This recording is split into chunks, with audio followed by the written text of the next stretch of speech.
ഞങ്ങളുടെ പാർട്ടിക്കാരുടെ കാര്യത്തിൽ മുതലാളി ഒട്ടും ഭയപ്പെടേണ്ട, അത് ഞാൻ ഉറപ്പു തരുന്നു. പക്ഷേ ഇടതുപക്ഷക്കാരെ സൂക്ഷിക്കണം. അവരിങ്ങനെ എപ്പോഴും കേന്ദ്രത്തിലേക്ക് പരാതി വയ്ക്കാൻ തുടങ്ങിയാൽ പേരിനെങ്കിലും ഒന്ന് അന്വേഷിക്കാൻ പറ്റുമോ?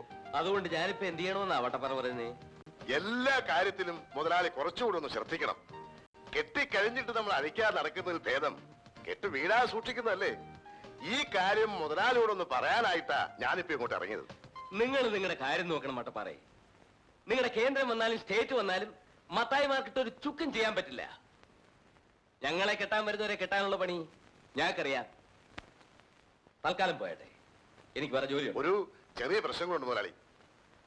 എന്താ വല്ല കല്യാണമോ മറ്റോ ആയിരിക്കും? അയ്യോ, അതൊന്നുമല്ല, ഇത് ബഹുജനങ്ങളുടെ പ്രശ്നമാണ്. മുതലാളി ദയാപൂർവ്വം ഒന്ന് പരിഗണിക്കണം. ആ പറയണം. നമ്മുടെ ബസ് കിളിപാടി വരെ പോകുന്നു എന്നാണ് ബോർഡ് വെച്ചിരിക്കുന്നത്. അവിടം വരെയുള്ള ചാർജ് വാങ്ങുന്നുണ്ട്. പക്ഷേ കിളിപാടി വരെ പോകുന്നില്ല. അതുകൊണ്ട് ബസ് കിളിപാടി വരെ പോകാൻ ഏർപ്പാട് ചെയ്യണം. ഇതല്ലേ പ്രശ്നം? അതെ, അത്രേ ഉള്ളൂ. ബഹുജനങ്ങളുടെ ഒരു അപേക്ഷയാണ്. ആരുടെ അപേക്ഷയാണെങ്കിലും ഞാൻ തള്ളിയിരിക്കുന്നു. കിളിവാടിയിലേക്കുള്ള തല്ലിപ്പൊളി റോഡിലൂടെ ബസ് വിടാൻ എനിക്ക് മനസ്സില്ല. എന്റെ ബസിന്റെ ടയറും പ്ലേറ്റും പോയാൽ രൂപ പോകുന്നത് എന്റേതാ. അങ്ങനെയാണെങ്കിൽ ഒരു കാര്യം ചെയ്തേക്കണം മുതലാളി, കിളിപാടി വരെ ബസ് വിടണ്ട. ബസ് പോകുന്നിടം വരെയുള്ള ചാർജ് മേടിച്ചാൽ മതി. പ്രശ്നം തീർന്നില്ലേ? ബഹുജനങ്ങളുടെ പ്രശ്നം തീരും. പക്ഷെ നേതാക്കന്മാരായ നിങ്ങളുടെയൊക്കെ പ്രശ്നം കുഴയും. പാർട്ടിക്കെന്നും തെരഞ്ഞെടുപ്പിനും എന്നൊക്കെ പറഞ്ഞു വരുമ്പോഴേ വാരിക്കോരി തരുന്നത് ഇങ്ങനെയൊക്കെ ഉണ്ടാക്കിട്ടാ. പോയി പണി നോക്കണം. ബഹുജനങ്ങൾ അവരുടെ കാര്യം നോക്കിക്കോളും. നിങ്ങൾ നിങ്ങളുടെ കാര്യം നോക്കണം. ഉദാരമായി സംഭാവനയാണ് സാർ. ഒട്ടും മടിക്കേണ്ട കാര്യമില്ല. ആറാട്ടിന് കൊണ്ടുവന്ന ഒരു ആന 7 പേരെ കുത്തിക്കൊന്നു സാർ. എത്ര പേരെ? 7 പേരെ. 7 കുടുംബങ്ങളിലും കൂടി 756 മനുഷ്യ ജീവിതങ്ങളെ പട്ടിണിയിൽ നിന്ന് രക്ഷിക്കുന്നതിന് വേണ്ടി ഉദാരമായി സംഭാവനയാണ് സാർ. നിർത്ത്. ഞാനൊരു സംശയം ചോദിക്കട്ടെ. ഈ 7 പേരിൽ ഒരാൾ പോലും ഇൻഷൂർ ചെയ്തിരുന്നില്ലേ? അയ്യോ ഇല്ലല്ലോ സാർ, അതവർക്ക് അറിയില്ലായിരുന്നു. കഷ്ടം. കണ്ടോ എത്ര ലക്ഷം രൂപയാണ് ആ കുടുംബങ്ങൾക്ക് നഷ്ടപ്പെട്ടെന്ന് നോക്കൂ. അപകടങ്ങൾ ഓർക്കാപ്പുറത്താണ് തല്ലി വന്നു വീഴുന്നത്. കരുതിയിരിക്കുന്നതാണ് ബുദ്ധി. അതൊക്കെ പോട്ടെ, താങ്കൾ ഇൻഷൂർ ചെയ്തിട്ടുണ്ടോ? ഇല്ലല്ലോ. എങ്കിലും ഉടനെ ചെയ്യണം. താങ്കളുടെ തൊഴിൽ വെച്ച് നോക്കുമ്പോ കയ്യും കാലും ഇൻഷൂർ ചെയ്യുന്നതാണ് നല്ലത്. കാര്യം ഇതുപോലുള്ള തൊഴിൽ കൊണ്ടു നടക്കുന്നവരുടെ കയ്യും കാലും ആളുകൾ തല്ലി ഒടിക്കും. അപ്പൊ ഇൻഷൂർ ചെയ്താൽ വീണു പോയാലും പട്ടിണി കൂടാതെ കഴിയാം. എന്തു പറയണു? എഴുതട്ടെ ഒരു പോളിസി? ഒന്നുമില്ല. പോയി വാ മോനെ, നമുക്ക് ഇടയ്ക്കിടയ്ക്ക് ഇങ്ങനെ കാണാം. കുറെ കാലം ഞാൻ ഇവിടെ ഉണ്ടാവും. എങ്കിൽ നമുക്കൊരു ഐക്യ മുന്നണിയായിട്ട് നീങ്ങിയാലോ? തെരഞ്ഞെടുപ്പ് വരികയല്ലേ? വേണ്ട, ഒരു മുന്നണിയും വേണ്ട. പിരിവ് വേറെ, LIC വേറെ. സ്ഥലം ഇവിടെ. എവിടുന്ന് വന്നടാ?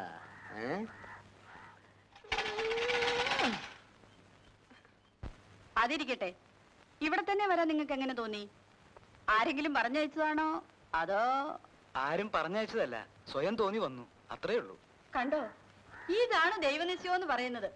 എനിക്കൊരു സഹായിയെ വേണമെന്ന് കുറെ നാളുകൊണ്ട് ഞാൻ വിചാരിക്കുന്നു. ഉടനെ ദൈവം അയച്ചെന്ന് കണ്ടോ? എന്ത് സഹായമാണ് നിനക്ക് വേണ്ടത്? നിനക്ക് സഹായത്തിന് ഞാനില്ലേ ചെകലെ ഇവിടെ? നിങ്ങളുടെ ഒരു സഹായം ഒന്നും വേണ്ടാതെ മനുഷ്യ അവിടെ. നിങ്ങൾക്ക് ചായക്കടപ്പണി വല്ലതും അറിയാവോ? ഞാനൊരു ഇൻഷുറൻസ് ഏജന്റ് ആണ്. ആയിക്കോട്ടെ, ചായക്കടപ്പണി ചെയ്യാമെങ്കിൽ നിങ്ങൾക്ക് ഇവിടെ താമസിക്കാം. ഇവിടെ വരുന്നവരെയൊക്കെ ഇൻഷുർ ചെയ്യുകയും ചെയ്യാം. സമ്മതാണോ? ഓ സമ്മതാ. ആ എങ്കിൽ പെട്ടി എടുത്തകത്ത് വയ്ക്കൂ. അപ്പൊ എന്റെ പെട്ടിയോട് ജഗതേ? അതടുത്ത് പുറത്തോട്ട് വയ്ക്കും. ജഗതേ ഇങ്ങോട്ട് നീങ്ങുന്നേ, ബാ. ആദ്യമായിട്ട് ഇദ്ദേഹത്തെ ഒന്ന് ഇൻഷൂർ ചെയ്യുന്നത് നല്ലതാണെന്ന് തോന്നുന്നു. പണം കിട്ടും. കിട്ടുവോ? പിന്നെ ഭാഗ്യം, ഭാഗ്യം. പറഞ്ഞു തീർന്നില്ല. ഭാഗ്യം കണ്ട. ഭാഗ്യം നിങ്ങളെ വിളിക്കുന്നു. കേരള ടൊറണ്ടൈ, കർണാടക ടൊറണ്ടൈ, ആന്ധ്ര ടൊറണ്ടൈ, തമിഴ്നാട് തൊണ്ടണേ.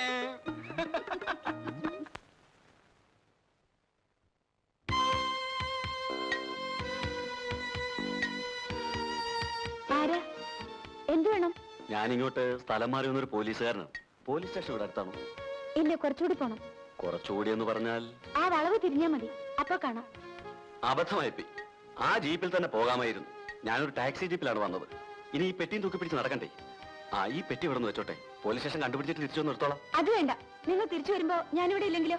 മറ്റാരെങ്കിലും കാണാതിരിക്കുവോ? മറ്റാരും ഇവിടെ ഇല്ല. ഒരു അറ്റൻഡർ ഉണ്ടായിരുന്നു, അയാൾ വീട്ടിൽ പോയിരിക്കുക. ഇനി നാളെ വരൂ. സിസ്റ്റർ എവിടെയാ താമസിക്കുന്നത്? ഞാൻ ഇവിടെ തന്നെയാ താമസിക്കുന്നത്. പക്ഷെ എനിക്ക് വെളിയിലേക്കൊന്ന് പോണം. സിസ്റ്റർ പോയിക്കോളൂ, തിരിച്ചു വരുമ്പോൾ ഞാൻ വരാം. നേരത്തെ വരുന്നെങ്കിൽ ഞാൻ കാത്തിരിക്കാം. അതൊന്നും വേണ്ട, നിങ്ങൾ ഇതും കൊണ്ട് അങ്ങ് പോയേച്ചാ മതി. ഹാ, അങ്ങനെ പറയരുത് സിസ്റ്റർ. അല്പം മനുഷ്യത്വം കാണിച്ചുകൂടെ? ഞാനൊരു മനുഷ്യനല്ലേ? മനുഷ്യനാണെന്നുള്ളതിൽ സംശയമൊന്നുമില്ല. ഇയാൾ ആരാ ലീലാമ്മേ? എനിക്കറിയില്ല. പോലീസുകാരനാണെന്ന് പറഞ്ഞ് കയറി വന്നിരിക്കുന്നു. പെട്ടി വെക്കണം പോലും. പെട്ടിയോ? പോലീസുകാരനെ പെട്ടി വെക്കുന്ന പോലീസ് സ്റ്റേഷനിലല്ലേ? ഹെൽത്ത് സെന്ററിലാണോ? ഒന്നിറങ്ങി പോണം മിസ്റ്റർ. പെട്ടി വെക്കാൻ കണ്ടൊരു സ്ഥലം. ഓ, ഇഷ്ടപ്പെട്ടില്ലായിരിക്കും. പിന്നെ പെരുത്ത് ഇഷ്ടമായി. ഇഷ്ടപ്പെട്ടോളും, താമസിയാതെ. ഓ, പേടിപ്പിക്കുകയായിരിക്കും. ഒന്നിറങ്ങി പോണം മിസ്റ്റർ. പോകാം, പക്ഷേ ഞാൻ ഇവിടൊക്കെ തന്നെ ഉണ്ടാവും. ഞാനും ഉണ്ടാവും. ഓ, സന്തോഷം. അപ്പൊ നമുക്ക് പിന്നെ കാണാം. കാണാം. വരട്ടെ. ഉം. ഉം. വന്ന് കേറിയില്ല, അതിനു മുമ്പേ പെട്ടി വെക്കണം. എടാ ജാണി, നീ ഇപ്പോഴും സർവീസിലുണ്ടോ? പരമാനന്ദം പിള്ളച്ചൻ ഇവിടാണെന്നുള്ള കാര്യം ഞാൻ അറിഞ്ഞില്ലല്ലോ. നിന്റെ ആ പെണ്ണുകേസൊക്കെ എന്താ? സസ്പെൻഷൻ എപ്പോ തീർന്നു? പെണ്ണ് കേസ് തീർന്നു, സസ്പെൻഷൻ പീരീഡും കഴിഞ്ഞു. സസ്പെൻഷൻ കാലത്തെ ശമ്പളവും കിട്ടി. അയ്യോടാ, അതെങ്ങനെ?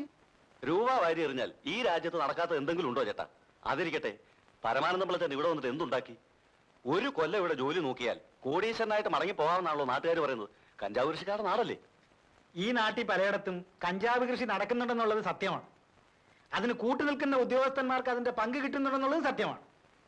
പക്ഷേ എന്നെ നിനക്ക് പണ്ടേ അറിയാൽ. അറിയാം, അതുകൊണ്ടല്ലേ ചേട്ടൻ ഇവിടെ കണ്ടപ്പോൾ ഞാൻ അത്ഭുതപ്പെട്ടു പോയത്. കൈക്കൂലി വാങ്ങുന്നത് പോയിട്ട് ഒരു തെറി പോലും പറയാത്ത ചേട്ടൻ എങ്ങനെ ഇവിടെ വന്നു? ഈ വയസ്സുകാലത്ത് ഞാനും വല്ലതും ഉണ്ടാക്കുന്നെങ്കിൽ ഉണ്ടാക്കിക്കോട്ടെ എന്ന് മേലധികാരിയൊക്കെ തോന്നിയിരിക്കും. പക്ഷേ എന്ത് ഫലം? ഞാനാണെങ്കിലേ 25,000 രൂപ കൈക്കൂലി കൊടുത്താ ഇങ്ങോട്ട് സ്ഥലം മാറ്റം മേടിച്ചത്. അപ്പോ നീ അത് മുതലാക്കുമെന്നുള്ളത് തീർച്ചയാ. ഇല്ലെങ്കിൽ പിന്നെ ഞാൻ ഇങ്ങോട്ട് വരുമോ ചേട്ടാ?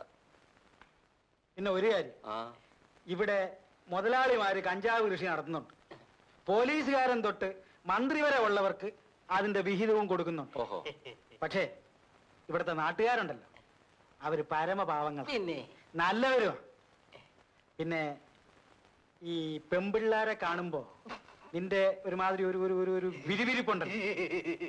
എന്താടാ ഉത്തരവ്. ആ സുഖക്കേടുണ്ടല്ലോ, അതിവിടെ കാണിക്കരുത്. ഈ ഷേപ്പേ മാറിപ്പോകും. ഞാൻ പറഞ്ഞില്ല എന്ന് വേണ്ട. അതൊക്കെ ഞാൻ നിർത്തി പരമാനന്ദം പിള്ള ചേട്ടാ. നീയോ?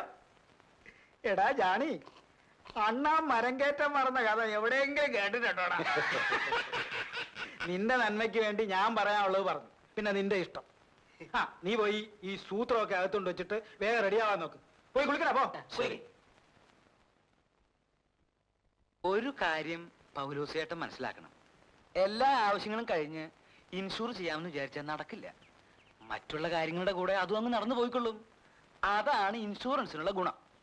എന്നാ ഇനി ഞാനൊരു കാര്യം പറയട്ടെ. ഞങ്ങൾ എല്ലാവരും നല്ലപോലെ അധ്വാനിക്കും. അനാവശ്യ ചെലവ് ഒന്നും തന്നെ ഇല്ല. ആഴ്ചയിൽ 2 ദിവസം എനിക്ക് കുറേശ്ശെ ചാരായം കുടിക്കണം. എന്ന് വെച്ചാൽ ഓരോ കുപ്പി, അത്രേ ഉള്ളൂ. കൂടുതലല്ല, നല്ല പോലെ അധ്വാനിക്കുന്നവർ ആഴ്ചയിൽ 2 ദിവസം ചാരായം കുടിക്കുന്നതിൽ ഒരു തെറ്റുമില്ല. ബാക്കി 5 ദിവസം എനിക്ക് കള്ളു മതി. അതാണ് അതിന്റെ ഒരു ചിട്ട. ഓഹോ, അങ്ങനെ ചിട്ടപ്പെടുത്തി വെച്ചിരിക്കുകയാണ്. ആ, ഇതിനുള്ള കാശ് കഴിഞ്ഞാൽ പിന്നെ ചെലവിനുള്ള കാശേ കാണും. പിന്നെ എങ്ങനെ ഇൻഷുർ ചെയ്യും?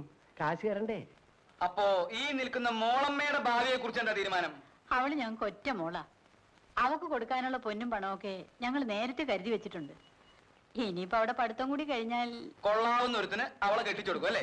ആ, ചെറുക്കനെ ഞങ്ങൾ കണ്ടുവച്ചിട്ടുണ്ട്. കണ്ടുവച്ചെന്നല്ലേ ഉള്ളൂ, വാക്കൊന്നും കൊടുത്തിട്ടില്ലല്ലോ. എന്താ, വേറെ ചെറുക്കനുണ്ടോ? ചെറുക്കനൊക്കെ ഉണ്ട്. വേണമെങ്കിൽ നമുക്കൊരു ആലോചന നടത്താമായിരുന്നു. ആര് കാണാനൊക്കെ മിടുക്കനാണ്. അയ്യോ പിന്നെ ഏകദേശം എന്നെ പോലെ ഇരിക്കും. ഛേ, എനിക്കൊന്നും വേണ്ട. അതെന്താ മോളമ്മ അങ്ങനെ പറഞ്ഞത്? സാറിനെ പോലെയാ ഇരിക്കുന്നു പറഞ്ഞോണ്ടായിരിക്കും. എനിക്ക് എന്താ ഒരു കുറ്റം? അത് മാത്രം സാറ് ചോദിക്കരുത്. എന്താ? ഞാൻ പറഞ്ഞാൽ സാറ് കരയും. എങ്കിൽ അതൊക്കെ പോട്ടെ. ഇൻഷുറൻസിന്റെ കാര്യം എങ്ങനെയാ? സാറ് ഇപ്പൊ പോ, ഞാൻ പിന്നെ അറിയിക്കാം. എങ്കിൽ ഞാൻ പോയേക്കാം. മോളമ്മ കത്തി വെച്ചത് എന്റെ ലൈഫിനെയാ.